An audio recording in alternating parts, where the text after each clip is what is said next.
Eu saí de casa com 13, fui para o interior de São Paulo, joguei num time menor, em Águas de Lindóia, e meu pai sempre me acompanhou, a minha mãe, obviamente, teve um papel importante como mãe, proteção, e o meu pai de acompanhar mesmo, e principalmente dando aquelas dicas, né? Ele que conviveu muito com meu tio, mas é importante também os pais, né? Hoje eu sou pai de um menino que o sonho dele é ser jogador, e eu tenho muito cuidado, porque a família pode alavancar a tua carreira, mas pode também, Sim. não digo destruir, mas prejudicar. Mas tem muitos né? exemplos, né? Tem exemplos assim que o pai acaba prejudicando pela aquela ansiedade, pela talvez aquela pressão que se coloca no filho, né, em algo que talvez é a vontade do pai, né? Então tem que encontrar esse equilíbrio aí. Eu acho que meu pai foi importante nesse ponto. Tu sabe que minha família para mim sempre foi importantíssima, né? Sempre falo, não tem como falar de futebol sem separar a família, né?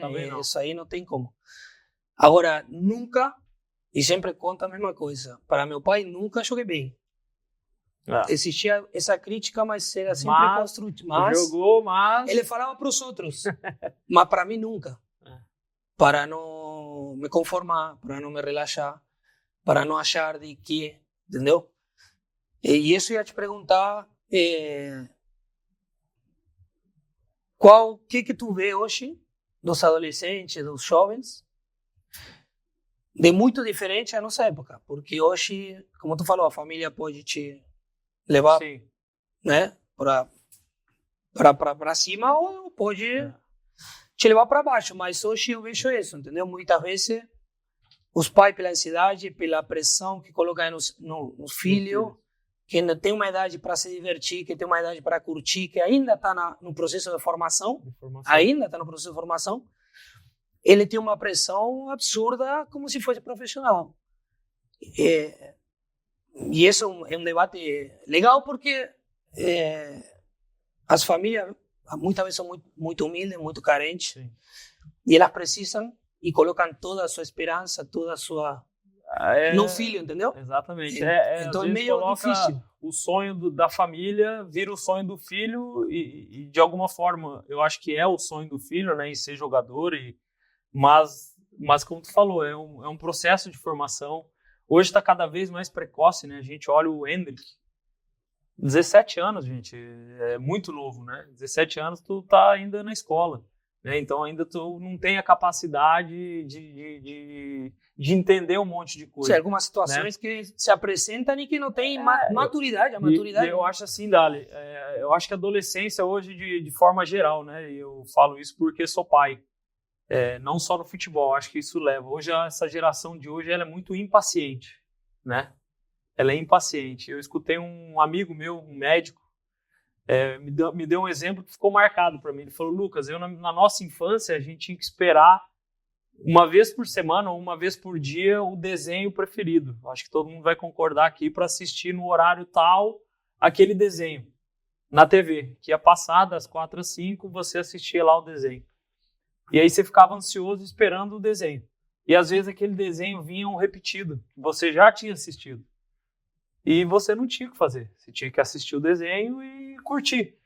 Hoje em dia, com a tecnologia, né, a adolescência, hoje ele não gosta de um vídeo, ele passa o outro. E passa o outro. Então é tudo muito momentâneo, né? Eu acho que isso torna a adolescência, os jovens de hoje, menos resilientes, né? Porque você não gosta de uma coisa, você não tenta entender aquilo. Você vai pro próximo, né? E você acaba não se frustrando. E não frustrando, você acaba tem momentos que você acaba colapsando, né? Eu acho que é mais ou menos por aí, assim. Esse exemplo que esse amigo meu me deu, acho que foi bem bacana, assim, porque hoje os atletas, acho que precisa cada vez mais trabalhar a resiliência. E aí volta, né, Dali? Como eu acho que hoje em dia no esporte, principalmente, tem entrado muito, e eu acho que é muito importante, as pessoas estão aceitando mais a questão mental, né? Antes não se falava muito da questão mental, de trabalhar. Hoje eu acho que os psicólogos têm um papel importantíssimo, né, dentro da carreira dos jovens e desde cedo, né, porque te ensina, tem coisas que você tem que aprender mesmo, trabalhar a cabeça. Porque hoje é um ponto importantíssimo. Deixa primeiro agradecer à FAS, né, a FAS Capital. Esse é o estúdio deles, é o nosso apoiador, o pessoal, né, com uma uma estrutura sensacional que nos dá esse estúdio bacana para poder fazer o programa. Mas esse assunto, o Sobi tocou no assunto também, né? A gente fez com o Rafa e o Sobi tocou no assunto também, que ele passou por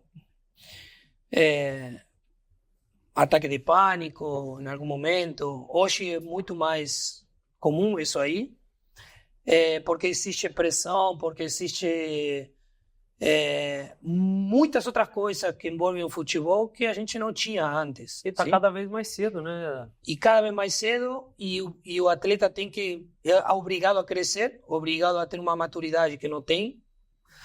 Ele começa a viver situações que o colocam em uma situação onde ele não sabe se desenvolver, mas tem, porque o futebol não te dá tempo, né? A gente sabe. Eu estreiei com 19, eu já estava mais ou menos com o caminho andado, mas hoje, como tu falou, na Argentina tem jogadores no River Plate que já estrearam com 16. Pois é. E já se começa a falar do Real Madrid, e já se começa a falar de time o mais importante da Europa. Então, falando da família, falando dessa parte mental que é importante. A gente não tinha psicólogo na nossa época, eu não lembro de ter psicólogo dentro do clube. Não. Não. Hoje, como ferramenta, é importante. E eu acho que também era pouco aceito, né? Ainda tem uma barreira ainda grande assim dentro dos clubes, né? Mas eu acho que os atletas hoje eles têm falado mais abertamente, né? O último caso aí, a gente viu o Richarlison comentando, né? Porque, assim, eu acho que faz muito... É algo que agrega, né? Na tua performance. Se tu pegar os atletas de tênis, outros atletas de alta performance, a maioria trabalham muito a cabeça, né? O mental, né? Porque o físico, todo mundo tem esse acesso, todo mundo vai estar bem preparado fisicamente, a alimentação, se tem, né, uma ideia importante, hoje tem várias coisas. Eu acho que a diferença realmente é aquilo. É a cabeça. Que vai fazer você ser melhor ou pior que o outro.